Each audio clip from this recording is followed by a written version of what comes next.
যদি আপনি একবার এমন একটি ইনজেকশন পেয়ে যান যেটা নিলে আপনি 50 বছরের বৃদ্ধ থেকে 16 বছরের যুবক বা যুবতী হয়ে যাবেন, আপনি কি সেই ইনজেকশন নিয়ে আবার যৌবনকাল ফিরে পেতে চাইতেন? কিন্তু এলিজাবেথ নামের এই 40 বছরের মেয়েটি ওই ইনজেকশন নিয়ে 16 বছরের যুবতী হয়ে গিয়েছিল। তবে পরবর্তীতে তার এই যুবতী হওয়ার লোভ যে তাকে কি করেছিল সেটা জানলে আপনিও অনেক ভয় পেয়ে যাবেন। এমনই অসাধারণ একটা কনসেপ্ট নিয়ে নির্মিত দ্য সাবস্ট্যান্স মুভির গল্প আজকে আপনাদেরকে শোনাবো। তো চলুন গল্পটি শুরু করা যাক। এলিজাবেথ নামের এই মেয়েটি পৃথিবীর সেরা একজন সেলিব্রিটি।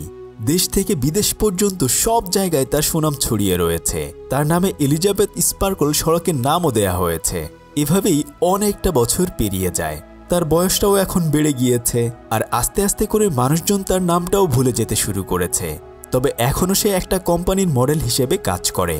সে আরও অন্যান্য মডেলদেরকে প্রশিক্ষণ দিয়ে ওয়াশরুমের দিকে রওনা দেয়। কিন্তু মেয়েদের ওয়াশরুম বন্ধ হওয়ার কারণে কোনো উপায় না পেয়ে সে ছেলেদের ওয়াশরুমেই ঢুকে পড়ে। আর ঠিক তখনই তাদের কোম্পানির ম্যানেজারও ফোনে কথা বলতে বলতে ওই ওয়াশরুমের ভেতরে যায়। সে তখন ফোনের ভেতর কাকে যেন বলছিল, এই বুড়ো মহিলাকে নিয়ে আমাদের কোম্পানি আর চালানো সম্ভব নয়। তাছাড়া এখন তার বয়স হয়ে গিয়েছে। আমার তো 16 থেকে 20 বছরের আরও যুবতী মেয়ে প্রয়োজন। এখন মানুষজন আর ওই আগের মডেল এলিজাবেথকে পছন্দ করে না, তাই যত তাড়াতাড়ি সম্ভব নতুন কোনো মডেল নিয়ে আসার জন্য। এলিজাবেথ ওয়াশরুমের ভেতর থেকে এসব কথাই শুনছিল। সে বাইরে বের হয়ে আয়নার দিকে তাকিয়ে তার চেহারা দেখতে থাকে। আগে কত মানুষই না তার জন্য পাগল ছিল, আর এখন বয়সের কারণে তার অবস্থা কেমন হয়ে গিয়েছে। যাই হোক, তার ম্যানেজার তাকে সাফ সাফ জানিয়ে দেয় যে সে আসলে তাকে নিয়ে আর কাজ করতে চাচ্ছে না। সে তখন মন খারাপ করে গাড়িতে করে বাসায় ফিরছিল। তখন সে রাস্তার ধারে দেখতে পায় বিলবোর্ড থেকে তার ছবিগুলো ছিঁড়ে ফেলা হচ্ছে। এসব কিছু দেখতে দেখতে সে বেখেয়ালি হয়ে অ্যাক্সিডেন্ট করে বসে। মানুষজন ধরাধরি করে তাকে হসপিটালে নিয়ে যায়। তবে ভাগ্য ভালো, তার বড় কোনো ক্ষতি হয়নি। ডাক্তার তখন তাকে বলতে থাকে, আমার ওয়াইফও আপনার অনেক বড় একজন ফ্যান। কিন্তু এলিজাবেথ তার নিজের কথা চিন্তা করে কান্না করছিল। ডাক্তার তখন তাকে রিলিজ দিয়ে দেয়। কিন্তু ওখানকার আরেকজন ডাক্তার এসে তাকে পরীক্ষা করে বলে যে আপনার শরীরের সবকিছুই একদম ঠিকঠাক রয়েছে। এই বলে সে তাকে একটা হলুদ রঙের সোয়েটার দিয়ে যায়। সে বাইরে বের হয়ে ওই কাপড়টার পকেটে হাত দেওয়ার সাথে সাথেই একটা কাগজ খুঁজে পায়। সেখানে লেখা ছিল যে এটা আমার জীবন পরিবর্তন করে দিয়েছে। আর ওর ভিতরে দ্য সাবস্ট্যান্স নামের একটা পেন ড্রাইভ সে খুঁজে পায়। এরপর যখন সে বাসায় ফিরছিল তখনই ফ্রেড নামে একজন লোকের সাথে দেখা হয়ে যায়। আসলে অনেক অনেক আগে তারা ক্লাস ফ্রেন্ড ছিল। সে তাকে মনে মনে পছন্দ করত, কিন্তু এলিজাবেথ তো অনেক বড় মডেল হয়ে গিয়েছিল, তাই সে তাকে এই কথা আর কখনোই বলতে পারেনি। তবে সে বলে, আমরা চাইলেই তো আড্ডা দিতে পারি। এই বলে সে তাকে তার ঠিকানা দিয়ে চলে যায়। সে বাড়িতে ফিরে এসে অনেক কৌতূহল নিয়ে সেই পেন ড্রাইভটি ওপেন করে। তার ভেতরে সে দেখতে পায় যে একজন লোক বলছে, আপনি চাইলেই আপনার নিজেকে পরিবর্তন করতে পারবেন। আপনি যেহেতু এখন অনেক বয়স্ক হয়ে গিয়েছেন, তবে আপনার ভেতর থেকেই আরও সুন্দরী এবং যুবতী আরেকজনকে তৈরি করা সম্ভব। তবে মনে রাখবেন, আপনারা দুজন হলেও কিন্তু মানুষ আসলেই একজন। মানে হচ্ছে ওই সাবস্ট্যান্সের মাধ্যমে বৃদ্ধ মানুষ থেকেই আরও একটা ইয়াং মানুষ বানানো সম্ভব। এলিজাবেথ এসব কিছুই পাগলের প্রলাপ মনে করে পেন ড্রাইভটি ডাস্টবিনে ফেলে দেয়। সে তখন মন খারাপ করে তার এতদিনের বিভিন্ন পুরস্কারগুলো দেখতে থাকে। কিন্তু তার চেহারা এখন তো তার নিজেরই পছন্দ হচ্ছিল না, তাই সে তার ছবির দিকেই একটা পুরস্কার ছুঁড়ে মারে। এখন সে আবার আগের মতো ইয়াং হতে চায়। এরপর সে ওই পেন ড্রাইভটি কুড়িয়ে এনে তার পেছনে থাকা নম্বরটিতে কল দিয়ে বলে যে আমি এটা অর্ডার করতে চাই। ফোনের অন্য পাশ থেকে একজন লোক তাকে একটা ঠিকানা দিয়ে দেয়। সে জলদি করে তার হাতের মধ্যে ওই ঠিকানাটি লিখে নেয়। সকাল হওয়ার সাথে সাথে সে পত্রিকায় দেখে যে সেই কোম্পানি তাকে বাদ দিয়ে 18 থেকে 30 বছরের মধ্যে নতুন কোনো মডেল খোঁজার জন্য বিজ্ঞাপন দিয়েছে। এটা দেখেই তার মন আরও বেশি খারাপ হয়ে যায়। সে তখন ওই ঠিকানার উদ্দেশ্যে বেরিয়ে পড়ে। ওখানে গিয়ে সে আসলে কিছুই দেখতে পায় না, তবে সে ওখানে একটা কার্ড পাঞ্চ করার জায়গা খুঁজে পায়। কার্ড পাঞ্চ করার সাথে সাথে একটা দরজা খুলে যায়। সে তখন অন্ধকারে ওই দরজার ভিতরে গিয়ে একটু একটু ভয় পেতে থাকে। আর একটু হাঁটার পরে সে সাদা রঙের অনেক সুন্দর একটা রুম দেখতে পায় এবং সেখানে অনেক অনেক লকারের নাম্বার লেখা ছিল। এরপর সে 503 নম্বর লকারটি খুঁজে পায় এবং সেখান থেকে একটা পার্সেল নিয়ে বাসায় চলে আসে। ওটা খুলে ভেতরে সে দেখতে পায় যে একটা বোতলের ভেতরে সবুজ রঙের কিছু লিকুইড ওষুধ সহ খাবার রয়েছে। আর এটা কিভাবে ব্যবহার করতে হবে সেটার অনেকগুলো নির্দেশনাও রয়েছে। যখন তার পুরনো বডি ঘুমন্ত অবস্থায় থাকবে তখন তার নতুন বডিটা সাধারণ মানুষের মতোই হাঁটাচলা করতে পারবে। আবার নতুন বডিটা যখন ঘুমন্ত অবস্থায় যাবে তখন সেই পুরনো বডিটা জাগ্রত থাকবে। মানে হচ্ছে একই সাথে দুটো বডি কখনোই কাজ করবে না। আর এভাবে এই সার্কেলটা 7 দিন করে করে হবে। এই সময়টাতে সে বাইরের কোনো খাবার খেতে পারবে না, বরং তার পুরনো শরীরের ব্যাকবোন থেকে সিরিজের মাধ্যমে একটা লিকুইড বের করে নিজের শরীরে ঢোকাতে হবে। এই সমস্ত শর্ত মেনে নিয়ে সে ওয়াশরুমের ভেতরে গিয়ে নিজের শরীরে সেই মেডিসিনটা ইনজেক্ট করে দেয়। আর এর অল্প কিছুক্ষণ পরেই তার মাথা ঘুরতে শুরু করে। সে ধপাস করে ফ্লোরের উপরে পড়ে যায়। তার শরীরের ভেতরে অদ্ভুত রকমের একটা পরিবর্তন হতে শুরু করে। হঠাৎ করেই তার চোখগুলো একটা থেকে দুটো হয়ে যায়। আর এর কিছুক্ষণ পর তার শরীরের ভেতর থেকেই আরও একটা মানুষ বেরিয়ে আসে। সে দেখতে অনেকটা সুন্দরী ছিল এবং তার বয়সটাও মাত্র 18 বছরের মতো হবে। নিজেকে এত সুন্দর দেখতে পেয়ে এলিজাবেথের তো বিশ্বাসই হচ্ছিল না। তাই সে আয়নার খুব কাছে গিয়ে নিজেকে বারবার দেখতে থাকে। কিছুক্ষণ পরে সে খেয়াল করে যে তার পুরনো শরীরটা ফ্লোরের উপর পড়ে রয়েছে। এরপর সে তার পুরনো বডিটাকে ভালো করে সেলাই দিয়ে রেখে দেয়। তবে এভাবে রেখে দিলে তো চলবে না, তাই সে ফ্রিজের ভেতর থেকে 7 দিনের খাবার বের করে তার পুরনো বডির ভেতরে ইনজেক্ট করে রাখে এবং তার নিজের জন্য ওই শরীরের ভেতর থেকে 7 দিনের খাবার সংগ্রহ করে নেয়। তারপর সে গোসল টোসল করে একদম ফিটফাট হয়ে আয়নার সামনে গিয়ে দাঁড়ানোর সাথে তার নাক দিয়ে রক্ত পড়তে শুরু করে। আর তখনই তার মনে পড়ে যে সে তো আজকের খাবার খায়নি। এরপর সে ওখান থেকে 1 দিনের খাবার নিজের শরীরে ইনজেক্ট করে নেয়। তারপর সে অনেক কনফিডেন্টের সাথে সেই কোম্পানিতে মডেল হওয়ার জন্য অডিশন দিতে চলে যায়। বিচারকরা এত সুন্দর মেয়ে দেখে প্রথমবারেই তাকে ওই কোম্পানির জন্য নিয়ে নেয়। এলিজাবেথ তো তখন অনেক বেশি খুশি ছিল, কেননা তার বস তো জানেই না যে এটা আসলে সে নিজেই। তার বস তখন তার সাথে একটা চুক্তি করে ফেলে। নতুন এলিজাবেথ তার বসকে বলতে থাকে, আমি সবসময় কাজ করতে পারবো, তবে 1 সপ্তাহ কাজ করার পরে আমাকে আরও 1 সপ্তাহ ছুটি দিতে হবে, কেননা সেই সময়টাতে আমি আমার অসুস্থ মায়ের দেখাশোনা করব। তার বস তখন তার এই প্রস্তাবে রাজি হয়ে যায়। সে তখন খুশি মনে বাড়িতে ফিরে আসে। প্রতিদিন সে ওই খাবার নিজের শরীরে ইনজেক্ট করে মডেলিংয়ের জন্য চলে যায়। কয়েকদিনের মধ্যেই সারা শহর জুড়ে এখন প্রতিটা বিলবোর্ডে তার নিজের ছবি ছড়িয়ে পড়ে। সে তার এই নতুন জীবন অনেক বেশি উপভোগ করতে থাকে। 7টা দিন পেরিয়ে যাওয়ার পরে সে আবার তার পুরনো বডিকে জাগিয়ে তোলে। পরদিন সকালবেলা সে তার কোম্পানিতে যাওয়ার সাথে সাথে তার বস তাকে বলতে থাকে যে এখন তোমাকে আর আমাদের প্রয়োজন নেই, আমরা অনেক সুন্দরী একটা মডেল পেয়ে গেছি।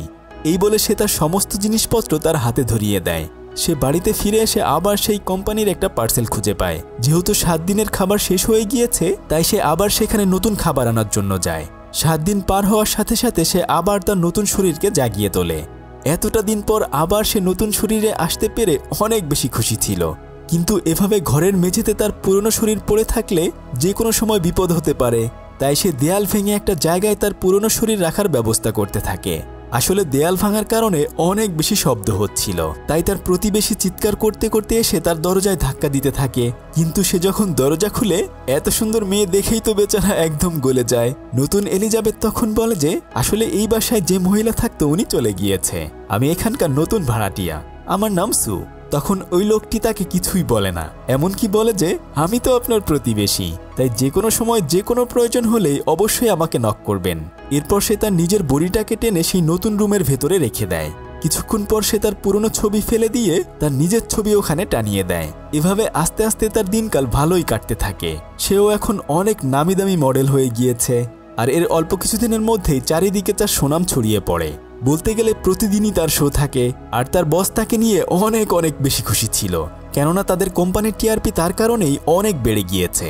তবে কাজের ফাঁকে ফাঁকে নতুন এলিজাবেথ প্রতিদিনই সে তার পুরনো শরীরের ভেতরে খাবার ইনজেক্ট করে যায়। কিন্তু একদিন সে বন্ধুদের সাথে আড্ডা দিতে দিতে একটা ছেলেকে পছন্দ করে ফেলে।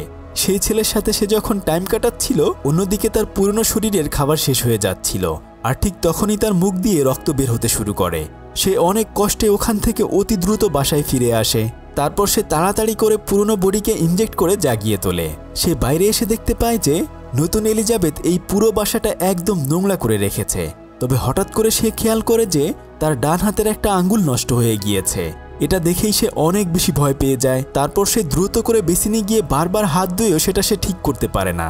কোনো উপায় না পেয়ে সে তখন ওই কোম্পানিকে কল করে যেখান থেকে সে ওষুধগুলো এনেছিল, সে তাদেরকে বলতে থাকে আমার ভুলের কারণে কয়েক ঘন্টার জন্য মেডিসিন নিতে পারেনি, সেজন্য আমার হাতের একটা আঙ্গুল নষ্ট হয়ে গিয়েছে, এটা কি কোনোভাবে ঠিক করা সম্ভব? অপর পাশ থেকে তখন একজন লোক বলতে থাকে আপনি আর নতুন আর একটা শরীর দুটো আলাদা মানুষ নয়, দুটো একই মানুষ।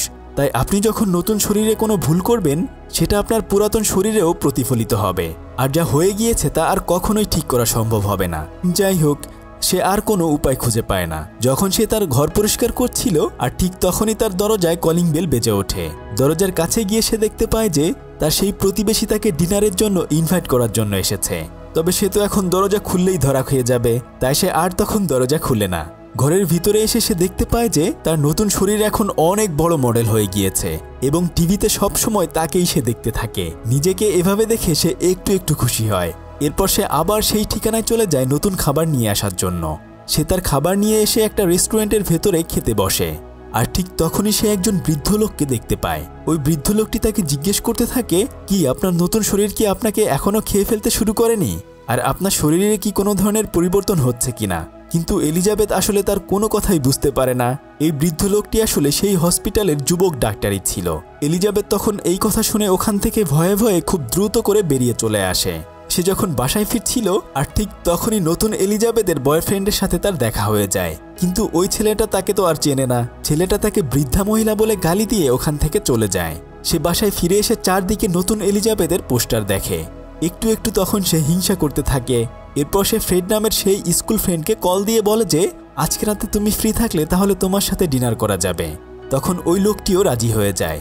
তাই সে রাতের বেলায় সেজে গুজে ডিনার করার জন্য বাইরে বের হতে চায়। আর ঠিক তখনই সে নতুন এলিজাবেথের ছবিগুলো দেখে বারবার নিজেকে ছোট মনে করতে থাকে। সে তখন নিজের চেহারা নিয়ে একদমই সন্তুষ্ট ছিল না, তাই সে বারবার মেকআপ করেও নিজেকে সুন্দর বানাতে পারে না। এরপর সে মন খারাপ করে আর রাতের বেলায় সেই লোকটির সাথে দেখা করতে যায় না। এভাবে আরও 7টা দিন পেরিয়ে যায়। এখন তার নতুন শরীর আবার ঠিক হয়ে গেছে, তাই সে আবার নতুন করে মডেলিং করার জন্য চলে এসেছে। যখন সে অডিশন দিচ্ছিল আর ঠিক তখনই তার শরীরে একটা টিউমারের মতো জিনিস দেখা যায়। এটা দেখেই তো কোম্পানির লোকজন প্রোগ্রাম কাট করে দেয়। এরপর তারা ভিডিওতে বারবার দেখতে চেষ্টা করে যে আসলে কি হয়েছে। তবে তখন নতুন এলিজাবেথ তো বুঝে ফেলে অবশ্যই কিছু একটা হয়েছে, তাই সে দ্রুত করে ওয়াশরুমে চলে যায় এবং সে তার শরীরে টিউমারের মতো একটা জিনিস খুঁজে পায়। তার শরীরের ভেতর থেকে ওটা সে বের করলে দেখতে পায় যে এটা আসলে চিকেনের একটা লেগ পিস ছিল। আসলে পুরনো এলিজাবেথ গত 7 দিন ডিপ্রেশনে থেকে থেকে শুধু টিভি দেখেছে এবং এই সমস্ত খাবার খেয়েছে। সে তখন দ্রুত করে ওখান থেকে বাড়িতে চলে আসে এবং সেই কোম্পানিকে কল দিয়ে বলতে থাকে যে আমার পুরনো শরীর এসব কিছু 7 দিনে করেছে। তখন ওই কোম্পানির লোক বলতে থাকে ওই পুরাতন বডি আর আপনি দুজনে একই মানুষ, তাই আপনাদের দুজনকেই ভালোভাবে চলতে হবে। নতুন এলিজাবেথ এবার পুরাতন এলিজাবেথের উপর রাগ করতে থাকে। পরদিন সকালবেলা সে অফিসে গেলে দেখতে পায় যে ক্যামেরাম্যানরা চলে গিয়েছে আর তাদের সকালবেলা শোটাও ক্যান্সেল হয়ে গেছে। তখন সে তার বসকে গিয়ে জিজ্ঞেস করে যে তাকে কেন বাদ দেওয়া হয়েছে। তখন তার বস বলে আসলে তুমি এত সুন্দর যে আমরা চাচ্ছি এখন শুধু সকালবেলাই নয় বরং সারাদিনই তোমাকে দিয়ে শো করাবো। এটা শুনে নতুন এলিজাবেথ অনেক বেশি খুশি হয়ে যায়। তবে এই শোটি করার জন্য অবশ্যই আমাদের 7 দিনের বেশি সময় লাগবে। নতুন এলিজাবেথ তার এই নতুন শরীরের প্রতি লোভে পড়ে যায়।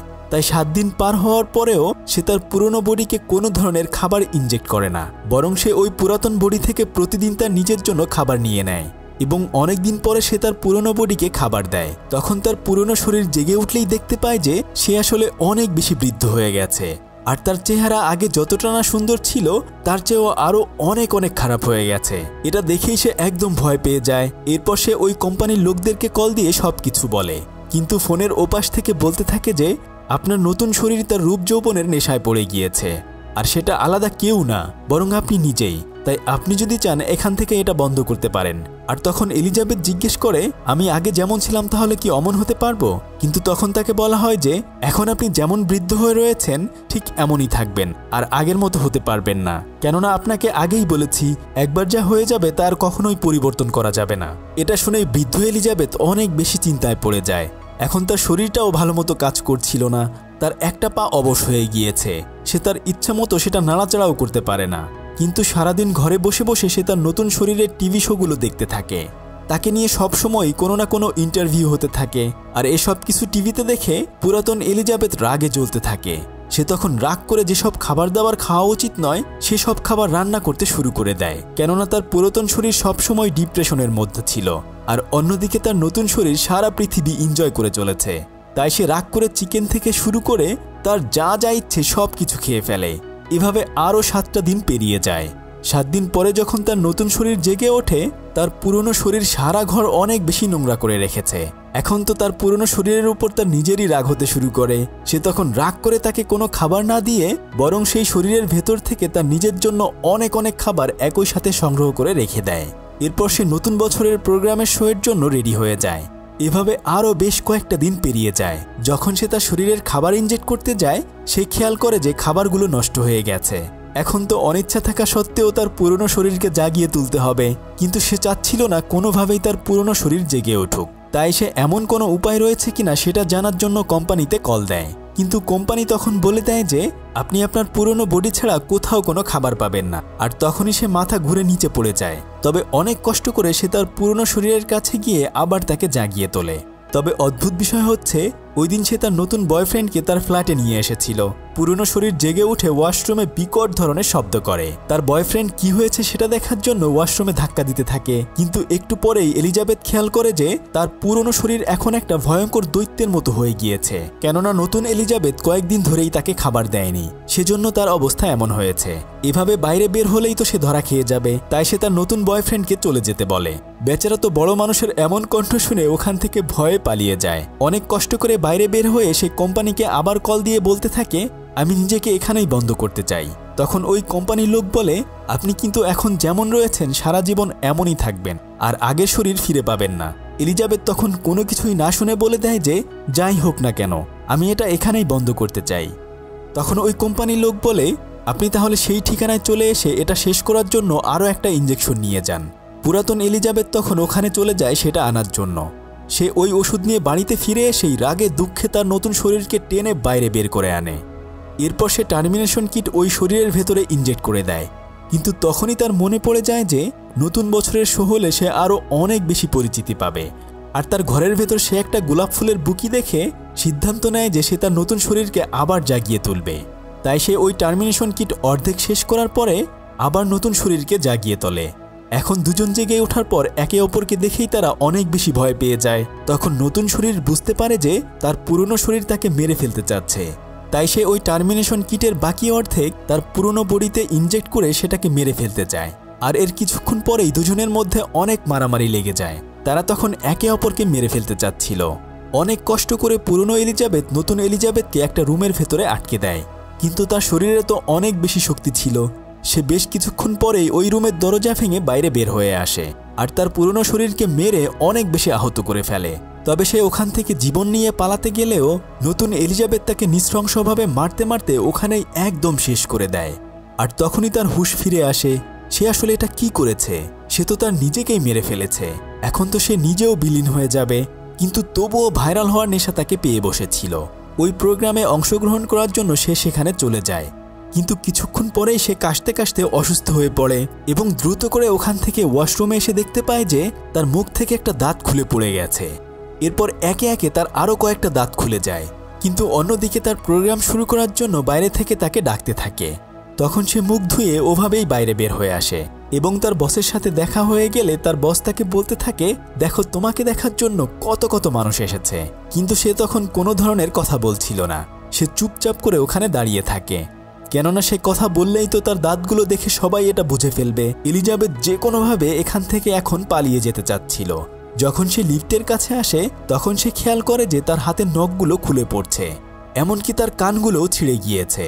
তখন তার মনে পড়ে যে সে যদি আবার নতুন করে তার শরীরে সেই মেডিসিন ইনজেক্ট করে নেয় তাহলে তার শরীর থেকেই তো আরও একটা নতুন বডি বের হয়ে আসবে।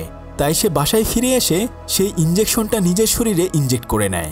তবে কিছুক্ষণ পর তার শরীর চিরে আরও একটা নতুন শরীর বেরিয়ে আসে। তবে এই শরীরটা দেখতে আসলে সুন্দর ছিল না, বরং ভয়ঙ্কর দৈত্যের মতো ছিল। আসলে সুন্দর হওয়ার নেশা তাকে এমনভাবে পেয়ে বসেছিল যে সে আসলে নিজের হুঁশ জ্ঞান হারিয়ে ফেলেছিল। কিন্তু তবুও সে ওই প্রোগ্রামে পার্টিসিপেট করতে চায়। তাই সে তখন এলিজাবেথের একটা ফটো মাস্ক বানিয়ে সেখানে চলে যায়। কিছুক্ষণ পর প্রোগ্রাম শুরু হওয়ার সাথে সাথে তাকে দেখে তো সবাই অনেক বেশি ভয় পেয়ে যায়। মুহূর্তের মধ্যেই সুন্দর পরিবেশটা একদমই ভয়ঙ্কর হয়ে ওঠে। এরপর একজন সিকিউরিটি এসে তাকে একদম চিরতরের জন্য শেষ করে দেয়। তার সমস্ত শরীর ছিন্ন ভিন্ন হয়ে গেলে তার মাথাটা ঠিক সেই এলিজাবেথ স্পার্কল রোডের উপরে গিয়ে পড়ে। আর এভাবেই সুন্দর হওয়ার নেশা তাকে চিরদিনের জন্য শেষ করে দেয়। আসলে আমরা যে যেভাবে আছি না কেন এটাই আসলে সুন্দর, আর প্রকৃতির নিয়মে এই যৌবন থেকে বৃদ্ধ হব এটাই স্বাভাবিক। তাই সবসময় নিজেকে ভালোবাসুন। নিজেকে ভাইরাল করার জন্য অসুস্থ প্রতিযোগিতায় কখনোই নিজেদেরকে হারিয়ে ফেলা উচিত নয়। এতক্ষণ আপনাদের সাথে ছিলাম আমি সাদি। ফিরছি কয়েকদিনের মধ্যেই নতুন কোনো ভিডিও নিয়ে। ততক্ষণে সবাই ভালো থাকুন। আল্লাহ হাফেজ।